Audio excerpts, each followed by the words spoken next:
Who is the youngest one here? Who is the Kim. youngest one? Kim. You? I saw that, Ruth. Me? No. No, probably Kim. How old Where's are you? Ruth? 24. 24. I'm 23. Okay. 19. Suppose you were born in a foreign city. If you like to stay in different room every night, so from your birth until you finish all the room, you need another 3 years. So you need to take us 1 person 27 years to stay in different room every night. So you can imagine how big it is. How big it is. 9,999. And why not 10,000? Because in Canada there was a religion we call it Dao, D-A-O, or Daoism. Some people call it Taoism, right? Both they are correct. And this religion believed in yin and yang, yin-yang balance. And according to this religion or the legend, there was a Jade Emperor. He lived in the paradise in heaven. He got a big palace, 10,000 rooms.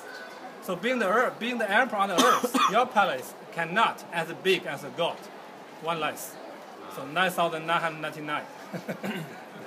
That's the Chinese intelligence. We got only one less. The Forbidden City was built in the Ming Dynasty. Most Americans know Ming and Qing a little bit, right?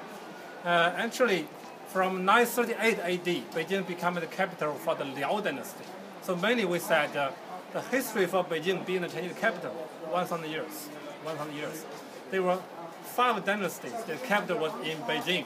We named them Liao, Jin, Yuan, Ming, Qing. Okay.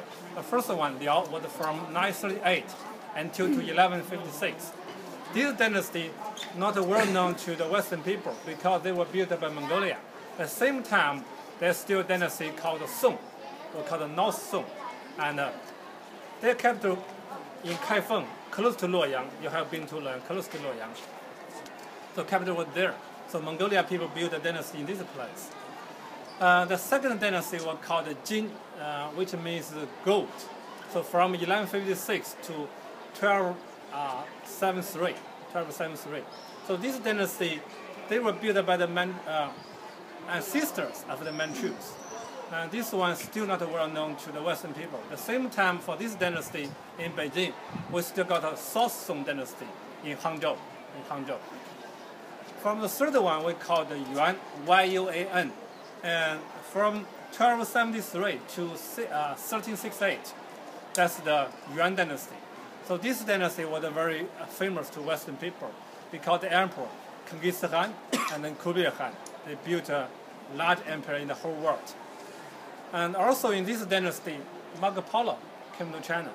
It was said he worked in the Chinese government for more than 10 years. So when he go back to his home, and according to his stories, his experience, most people wonder or long to go to Oriental Asia to see this country. Since the Chinese opened the Silk Road around 2,000 years ago from the land, go from China to Roma.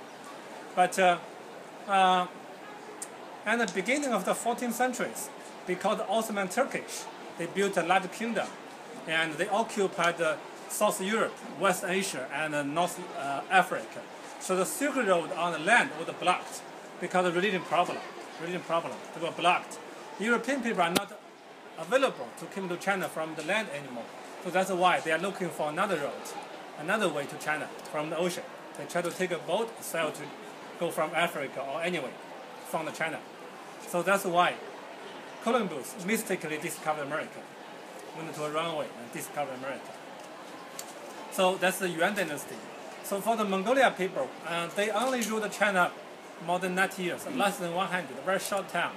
But today, they left something very valuable for Chinese people, for the culture. We call the white and the blue color porcelain. You see the teapot or vase, white and blue color porcelain, and our ceramic. That's the most valuable one now is from the Yuan dynasty. And in 2006 in London, there is a company called Christie. It's an auction company. They sell the one vase from the Yuan dynasty, originally from China. About 35 centimeters, like this size, and by 28.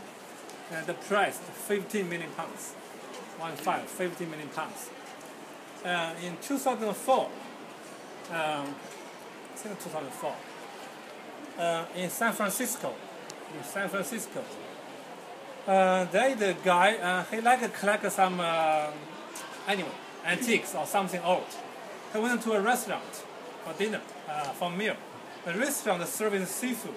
He found the waiters carried the crabs and shrimps with a porcelain plate, white and blue color. According to his eyes, this one looks from Asia or from China. Should be something very old. Looks like the restaurant know nothing. So he paid hundreds of dollars as a souvenir, bring home.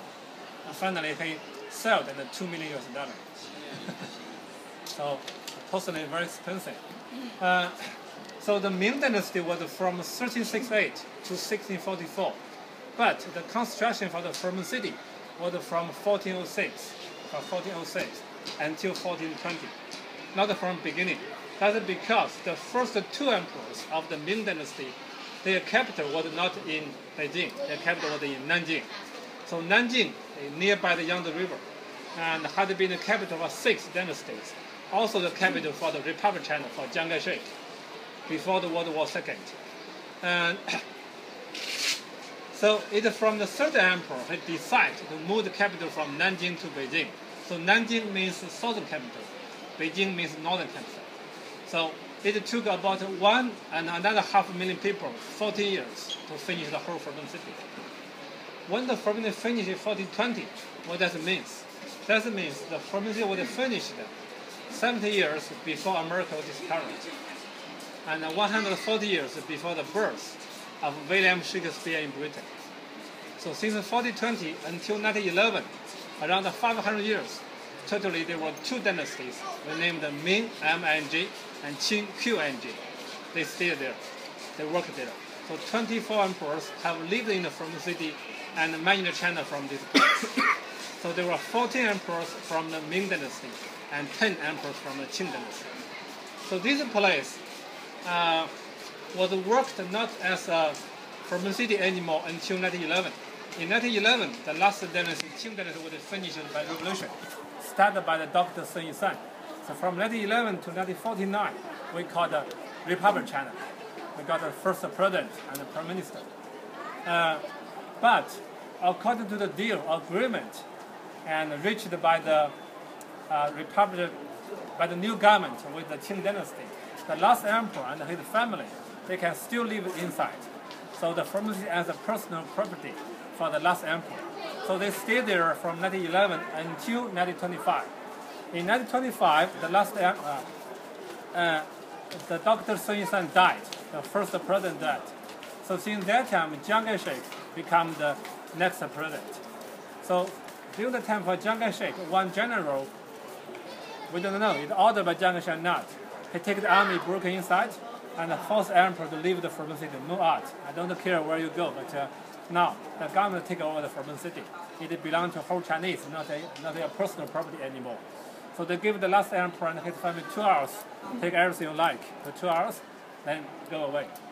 So the last emperor moved from the Forbidden City to the Japanese embassy, stayed there for months, then went to Tianjin. So Tianjin, another city. Today, by the high-speed train, 350 km/h, the high-speed train, 29 minutes from Beijing to Tianjin. So 100 miles away from Beijing. They stayed there. So since 1925, this place open to the public. But for a long time, it only because the administration or the entrance tickets charge a lot. So in the 1930s, people want to pay a visit. The cost almost the living cost for whole month. So most people cannot afford it. In 1949, and Beijing was liberated by the Communist Party. So Beijing became the capital for China.